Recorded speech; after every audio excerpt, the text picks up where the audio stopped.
Hi everyone, my name is Jessica. I'm 38 years old.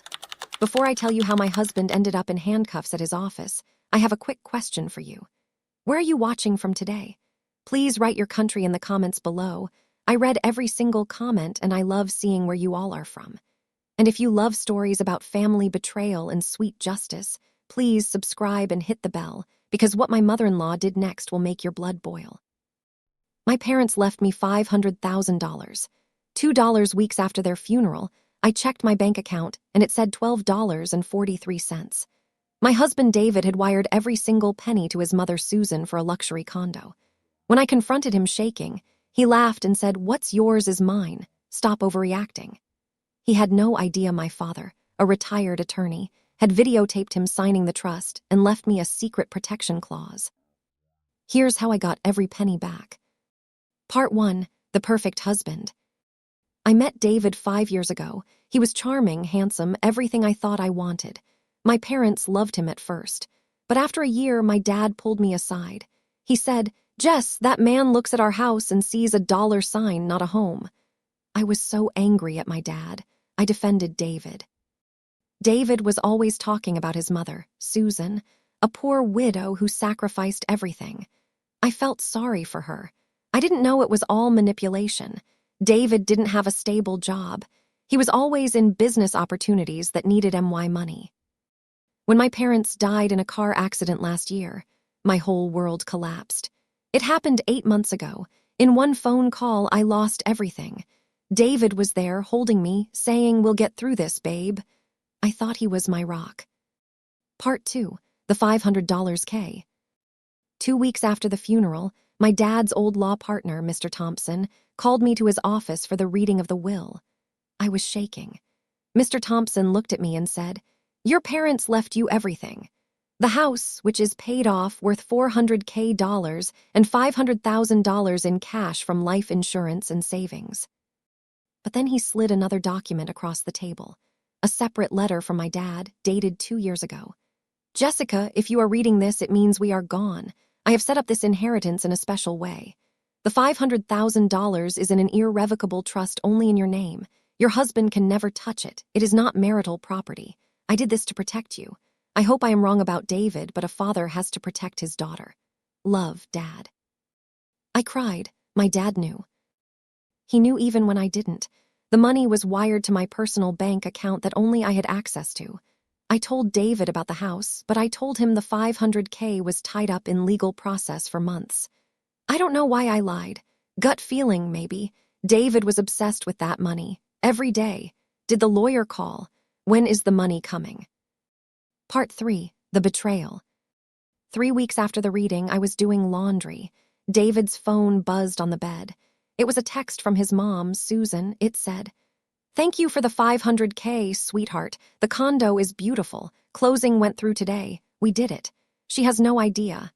Love, Mom." My blood ran cold. $500K. The exact amount. My hands were shaking so bad I dropped the phone.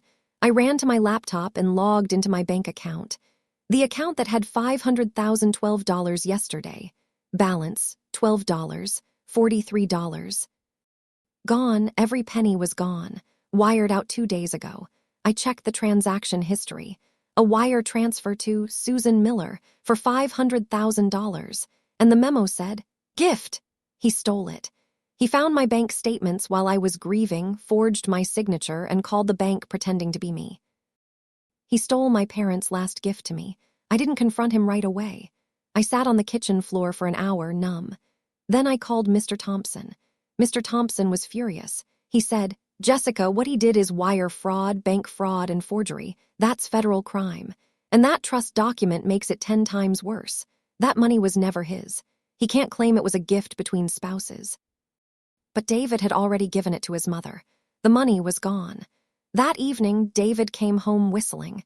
He said, "Babe, what's for dinner?" I said, "David, did you take my inheritance?" He froze, then he smirked. That smirk I will never forget. He said, "I didn't take anything. What's yours is mine, we're married. My mom needed a place to live. Her apartment had mold. You have a house. You were being selfish holding onto that money while my mother suffered. You're overreacting. It's just money. Your parents would want to help family.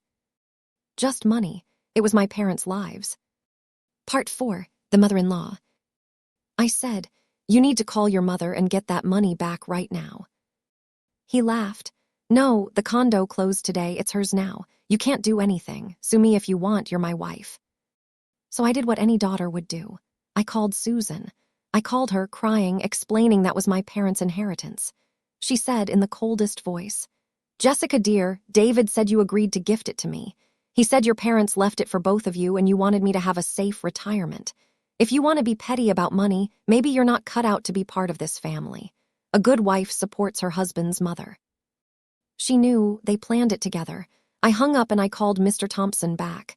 I said, do it. Do everything you can. Mr. Thompson said, we are not just going to sue them. We are going to call the bank's fraud department and the police. He committed a felony. The next day, David found out I had frozen our joint accounts. He exploded. You crazy B***. You called the bank. My mom will lose her condo. I said, good. Part 5, the payoff/revenge. Here's what David and Susan didn't know. That $500K was in a protected trust. Under law, it was never marital property. Stealing it was not a divorce issue, it was theft. The wire transfer was flagged because $500K is a huge amount. The bank had a recording of a man pretending to be me, Jessica, on the phone. His voice. Forgery. My dad was smart. He added a clause. If anyone tries to steal or mismanage the trust, they are liable for triple damages. Mr. Thompson filed a police report for fraud and forgery. The detective called David. Within 48 hours, Susan got a letter from the condo association's lawyer. The funds used to purchase the condo were under criminal investigation for fraud. The condo sale was frozen. She could not sell it, rent it, or live in it until cleared. And because she accepted stolen funds, she was now under investigation too. David was arrested at work. Yes, arrested. For wire fraud and forgery. He called me from jail, crying, begging me to bail him out and drop charges. He said his mom was having a panic attack and would be homeless. I said, tell Susan she can live in the cardboard box that my parents' money came in. I filed for divorce the next day. In court, the judge was disgusted. Because David committed fraud, the judge awarded me everything. The house, all our savings, and ordered David and Susan to pay back the full $500,000 plus $150,000 in penalties from my dad's clause. Susan was forced to sell the condo at a loss to pay me back. She lost $80,000 in fees. She is now back in her moldy apartment. David has a felony record. No one will hire him. He is living in his car last I heard. 29-0030-00 outro and by H letter 1 ECDC. I got my $500K back. I kept my parents' house. And I learned the most painful lesson. When a parent warns you about someone, listen. My dad protected me even from the grave. That $500K is now in a college fund for my future kids, kids who will never meet their grandparents, but who will know that their grandpa was a hero. What do you think? Did I go too far by calling the police on my own husband? Or did he deserve it? Comment below. Thank you for listening to my story. Thank you so much for listening to my story today. It took me almost 2 years to get my justice, but I finally did. My dad protected me even after he was gone. If you are going through something similar, please remember you are stronger than you think and you are not alone.